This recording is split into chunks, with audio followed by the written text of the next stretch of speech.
Hybrid ধান কৃষকদের জন্য আশীর্বাদ নাকি অভিশাপ, আজকের ভিডিওয়ে আপনাদের সঙ্গে আলোচনা করব। আর হয়তো 7 থেকে 10 দিন পরে আপনারা আমন ধানের বীজতলা প্রস্তুতি শুরু করবেন। তো এই সময় আমার এই ভিডিওটা কেন এতটা গুরুত্বপূর্ণ বা কেন থাম্বনেইলে আমি লিখেছি যে অবশ্যই দেখুন, তার কিন্তু বিশেষ কারণ রয়েছে। কেন? তার কারণ হচ্ছে আপনারা কি করেন, এই সময় বীজ কিনতে যান না, তো বীজ কেনেন বা বাড়ির বীজ ব্যবহার করেন বা হয়তো কোনো উচ্চ ফলনশীল হাইব্রিড বীজ চাষ করেন। তো বীজের যদি চয়েস, বীজের যদি আপনি যে বীজটা লাগাবেন সেটা যদি ভুল আপনি নির্বাচন করে ফেলেন, তাহলেই কিন্তু বিপদটা কোথায় বা কোন বীজের ক্ষেত্রে বা কোন কোম্পানির বীজের ক্ষেত্রে, এটা হচ্ছে প্রশ্ন। আজকে আপনাদের সঙ্গে আলোচনা করব। আমরা যারা ভাবছি আমরা হাইব্রিড ধানের চাষ করব বা হাইব্রিড ধান যারা আমরা চাষ করছি দীর্ঘদিন ধরে, তো আমরা এটা চাষ করার আগে বেশ কিছু বিষয় কিন্তু নজরে রাখবো, বা এই সব ধানগুলো চাষ করার কি অসুবিধা রয়েছে, কেন আমি আপনাদেরকে চাষ করার আগে 10 বার ভাবার কথা বলছি, 10 বার ভাবার কথা বলছি, তার কিন্তু কারণ আছে। প্রথম যে কারণটা বলার আগে আপনাদেরকে আমি বলি, আমরা মূলত চিনি ধান কিন্তু 3 রকমের, 3 ভাগে আমরা ভাগ করতে পারি। এক হচ্ছে আমরা দেশীয় ধান ভাগ করতে পারি, দেশীয় বীজ। দ্বিতীয় হচ্ছে কি না, রিসার্চ ভ্যারাইটির বীজগুলো, রিসার্চ ভ্যারাইটির কিছু ধান থাকে। তৃতীয় হচ্ছে hybrid variety, pure hybrid, F1 hybrid ভ্যারাইটির হচ্ছে ধান বীজ। তো 3 রকমের বীজ রয়েছে। আমি কিন্তু আজকে আলোচনা করছি হচ্ছে হাইব্রিড বীজগুলো নিয়ে, যে হাইব্রিড বীজ আমরা চাষ করে অনেকে কিন্তু বিরাট একটা সমস্যায় পড়ছে এখন, বা আপনারা যারা হয়তো ভুলবশত যদি কেউ হাইব্রিড ধানে চাষ করে দেন, তো কি কি সমস্যার মধ্যে আপনাদেরকে পড়তে হবে সেটা জানবেন। জেনেই কিন্তু হাইব্রিড ধান চাষ করার কথা ভাববেন। শুধুমাত্র ফলন বেশি হবে এই ভেবে যারা হাইব্রিড ধান চাষ করবেন তারা কিন্তু মহা ফাঁপড়ে পড়বেন। কথাটা আমার ভিডিওটা শেষ হবার আগে আপনারা বুঝে যাবেন যে কেন আমি এই কথাটা বলছি, যে বড় ফাঁপড়ে পড়বেন। তো আমার এই ভিডিওর মূল উদ্দেশ্য হচ্ছে আপনাদেরকে বিষয়টা নিয়ে জানানো।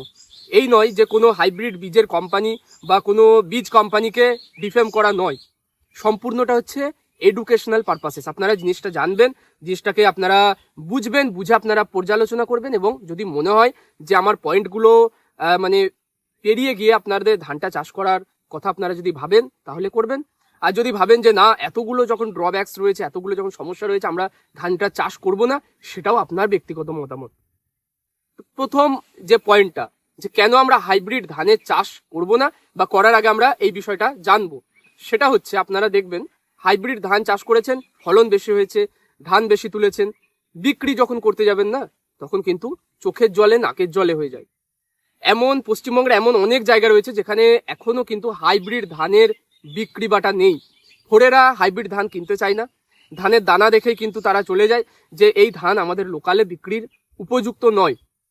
তারও আবার কিছু কারণ রয়েছে, সে ধানের রেশিও কম হতে পারে সেই ধানের চালের যে স্বাদ, যেটা আমরা চালটা, তো ধানটা কেনার উদ্দেশ্যটা কি, চাল করে সেটা মার্কেটে বিক্রি করা। আর চালটা যদি সুস্বাদু না হয়, চালটা যদি ভালো না হয়, খাবার উপযুক্ত যদি না হয়, টেস্টি যদি না হয়, তাহলে সেই চালটা বাজারে বিক্রি হবে কি? তাহলে মিল মালিকরা বা ফোরেরা কি সেই ধানটাকে কিনতে চাইবে আপনার মনে হয়, যদি স্বাদ ভালো না হয়? তাই অবশ্যই এটা মনে রাখবেন মাথায়, যে হাইব্রিড জাতের ধানগুলো কিন্তু বাজারে বিক্রিতে ব্যাপক সমস্যা হয়। বিশেষত আমার এখানে হয়, আমি অনেকের সঙ্গে কথা বলেছি, অনেক জায়গাতে কিন্তু হয়। এখন যারা আমার এই কথাটা শোনার পরেও হাইব্রিড ধানের চাষ করতে চাইছেন, হাইব্রিড জাতের ধান চাষ করতে চাইছেন, অবশ্যই আপনার লোকালে যারা ধান পার্টি রয়েছে, যারা ধান কেনে, তাদেরকে আপনি যে বীজটা কিনে এনেছেন বা হয়তো কিনবেন, সেই ধানটা সম্পর্কে বলবেন বা বীজটা দেখাবেন, যে এই ধানটা আমি চাষ করছি, এই হাইব্রিড জাতের ধানটা আমি চাষ করছি, তো এইটা কি বিক্রির সমস্যা হবে বা বিক্রিতে কি দাম কম হবে, এটা অবশ্যই জানবেন, তারপরে কিন্তু চাষটা করবেন। কারণ লাগিয়ে দেবার পরে কিন্তু আপনি আর পিছোতে পারবেন না। ধানটা কেটে যখন বাড়িতে তুলবেন, বিক্রি করতে গিয়ে দেখবেন কি যে বিক্রি হচ্ছে না, বিক্রির ভ্যালুটা কম, দামটা কম।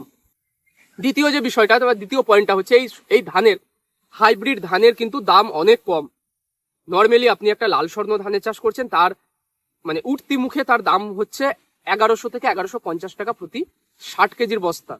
আর আপনি একটা হাইব্রিড ধানের চাষ করুন, 1000 থেকে 1050-এর বেশি একটা পয়সা আপনি কিন্তু বাড়িতে পাবেন না, প্রতি 60 কেজি বস্তা হিসাবে। অর্থাৎ নর্মালি আপনার যে রিসার্চ ভ্যারাইটির ধানগুলো বা দেশীয় ধান, তার চেয়ে কিন্তু 100 থেকে 150 টাকা প্রতি বস্তায় কম। তাহলে দাম যদি কম হয়, ফলন বেশি হয়ে লাভটা কি হলো আমার সেটা প্রশ্ন। ফলন বেশি হয়ে আমার লাভটা কোথায়, যদি আমার দামটাই কম হয়ে গেল?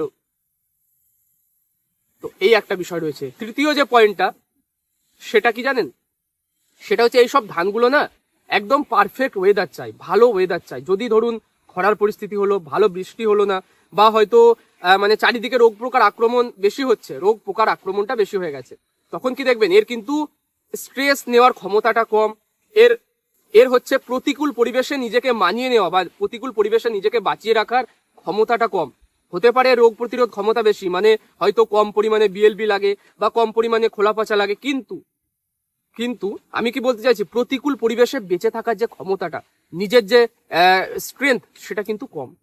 মানে ধরুন খরা হলো, ভালো বৃষ্টি হলো না, আপনার একটা দেশীয় ধান বা একটা রিসার্চ ভ্যারাইটির ধান কিন্তু হয়ে যাবে। তো এই ধানকে আপনাকে জল দিয়ে দিয়ে রাখতে হবে, না হলে একটু টান দিলেই কিন্তু ধানের ফলন খারাপ হয়ে যাবে, গাছটা কিন্তু বাঁচতে পারবে না। এবং অতিরিক্ত যদি টেম্পারেচার হয়, স্ট্রেসের জন্য কিন্তু গাছের ফলন কমে যাবে। তাহলে বিষয়টা কিন্তু খুবই গুরুগম্ভীর বিষয়, আপনাদেরকে জিনিসটা নিয়ে ভাবতে হবে, ভেবে তারপরে ডিসিশন নেবেন যে আপনারা কি জাতের ধান চাষ করবেন। অনেকেই বারবার লাফায় যে আমরা হাইব্রিড ধানের চাষ করব, ভালো বীজ বলে দিন, হাইব্রিড ধানের ভালো বীজ কি রয়েছে, হাইব্রিডের ভালো ভ্যারাইটি কি রয়েছে। আমি কেন বলছি না আপনাদেরকে, বা কেন এখনো একটা ভিডিও বানাইনি যে হাইব্রিড ধানের সেরা বীজ কোনগুলো, কেন বানাইনি জানেন? এই কারণেই যে এর স্বাদ কম। আমি হয়তো আপনাকে রিকমেন্ড করলাম বা আমার কথা শুনে কেউ লাগিয়ে দিলেন, দেখা যাচ্ছে বিক্রি করতে সমস্যা, বিক্রি করতে পারছেন না, লোকালে আপনার ফোরে ব্যবসাদার কিনছে না, ধানের দাম কম, চালের স্বাদ খারাপ। তাহলে আপনি আমাকে এসে সেই মানে গালিগালাজ করবেন যে আপনি বলেছেন বলেই তো আমি ধানটা লাগিয়েছি, তাই না? তো আমার দায়িত্ব হচ্ছে আপনাদেরকে জিনিসটা নিয়ে বোঝানো বা আপনাদেরকে জানানো যে হ্যাঁ, এই ধানের কি কি ড্রব্যাকস রয়েছে। ভালো দিকও রয়েছে, ফলন বেশি, অবশ্যই এটাই হচ্ছে ভালো দিক যে ফলন বেশি, আর খোলা পচা আর বিএলবি আর ব্লাস্ট এই রোগের পরিমাণটা তুলনামূলক কম। আসে না এমনটা নয়, আসে। কোম্পানিগুলো দেখবেন বলছে যে এতে খোলা পচা লাগে না, এতে বিএলবি লাগে না, এতে শোষক লাগে না। একদম ভুল, লাগে সমস্তটা। আমি নিজে আমার এলাকায় চাষ হয়েছে, আমি নিজে দেখেছি, আমি স্বচক্ষে সেই জমি আমি পরিদর্শন করেছি এবং সেখানে খোলা পচাও দেখেছি, বিএলবিও দেখেছি, ব্লাস্টও দেখেছি, শোষকও দেখেছি। তাহলে কোম্পানিগুলোর কথা শুনে যদি আমরা ভাবি যে আমরা যখন খোলা পচা লাগবে না, বিএলবি ব্লাস্ট রাখবে না, আমরা যদি ওষুধ না দিই, ধানটা কিন্তু শেষ হয়ে যাবে। তাই এতে রোগ লাগে কিন্তু তুলনামূলক কম। চতুর্থ যে ড্রব্যাকস বা একটা খারাপ দিক কি জানেন, সেটা হচ্ছে আমরা কিন্তু বীজ নর্মালি আমাদের দেশীয় বা রিসার্চ ভ্যারাইটির ধানগুলো আমরা যখন চাষ করি, আমরা বাড়ির বীজ রেখে সেটাকে কিন্তু লাগাতে পারি বা সেটা লাগাই, ফলে আমাদের খরচটা কম হয়। কিন্তু এইসব হাইব্রিড বীজগুলোর না আপনার রেট বা পার কেজিতে যে রেটটা, সেটা অনেকটা বেশি, মানে এই বীজের আপনার খরচটা কিন্তু বেশি হয়ে যায়। আরো একটা পয়েন্ট, সেটা হচ্ছে আপনি যে কোনো রিসার্চ ভ্যারাইটির ধান বা দেশীয় ভ্যারাইটির ধান আপনি কিন্তু বাড়িতে মানে চাষ করলেন, চাষ করে বাড়িতে পরবর্তীকালে বীজ হিসাবে ব্যবহার করার জন্য রাখতে পারেন, সংরক্ষণ করে রেখে পরবর্তীকালে বীজ হিসাবে ব্যবহার করতে পারেন। কিন্তু এই হাইব্রিড জাতের ধানগুলো আপনাকে রেগুলার প্রত্যেক বছর বছর বীজ কিনতে হবে, এগুলো আপনারা বাড়িতে সংরক্ষণ করে রাখতে পারবেন না পরবর্তীকালে বীজের জন্য। তাহলে প্রত্যেক বছর বীজের একটা খরচ থেকেই যাচ্ছে। আর একটা যে বিষয়, পঞ্চম যে একটা বিষয়, সেটা হচ্ছে এর জলের চাহিদা কিন্তু বেশি। জলের চাহিদা বেশি, জমিতে যেন আপনাকে সবসময় জল থাকে, এই বিষয়টা আপনাকে নজর রাখতে হয়। শুকিয়ে গেলে জমিতে যদি জল না থাকে বা হয়তো কাদাটা শুকিয়ে যাচ্ছে, ফলন কমে যাবে। আরো একটা বিষয়, যদি আপনার ধরুন ফুল আসার সময়, পরাগায়নের সময় যদি হালকা একটু হাওয়া বা ঝড় দিয়ে দেয়, এই ধানের মধ্যে চিটার পরিমাণটা বেশি দেখা যায়।